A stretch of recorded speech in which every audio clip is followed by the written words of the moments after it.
ويلا نبدأ الحكاية، بس اوعى تبص وراك. فاكر آدم اللي اختفى جوه المشرحة واللي لقوه متخشب جوه تلاجة الجثث؟ الناس افتكرت إن الحكاية خلصت، بس الحقيقة هي لسه بتبدأ. من أسبوعين جت طالبة اسمها سارة، كانت بتدور على تدريب للمشرحة. مش بتخاف، بتحب الرعب. بتقول إن عندها فضول تشوف الموت عن قرب. أول يوم ليها طلبوا منها تنظف التلاجات. كانت شغالة عادي، بس أول ما وصلت لتلاجة مكتوب عليها رقم 17 الهدوء اتكسر. سمعت صوت زي شهقة جاية من جوه.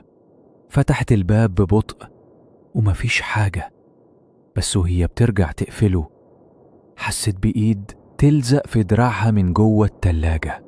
إيد متحللة ما فيهاش لحم، بس كانت بتمسك بقوة شيطانية. صرخت بس مفيش حد سمعها. النور فصل والتكييف اشتغل لوحده، والبرد بقى يعض في جلدها. ظهر قدامها جسم آدم، مش متخشب، كان ماشي ناحيتها بس عينيه سودة وفعمة. قال لها بصوت مبحوح هي لسه عايشة جوه البرد، بس محتاجة حد تاني. ورجع يختفي. سارة جريت، خرجت من الأوضة، بس كل لما تمشي في طرقة ترجع تلاقي نفسها قدام رقم 17. وفي الآخر دخلت والتلاجة كانت مفتوحة، وجوه التلاجة كانت نجلاء واقفة، وشها مشوش، عينها بتنزف دم، وقالت بصوت مش إنساني: كنت مستنية واحدة زيك، صوتك حلو، هينفع يصرخ بدل صرختي. وسحبتها جوه وقفل الباب.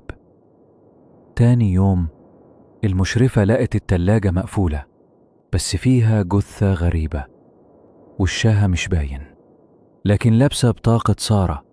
أما آدم اختفى تاني، بس في تسجيل الكاميرات باين حد بيمشي جوه المشرحة بجسم آدم، بس الوش مش وش بني آدم.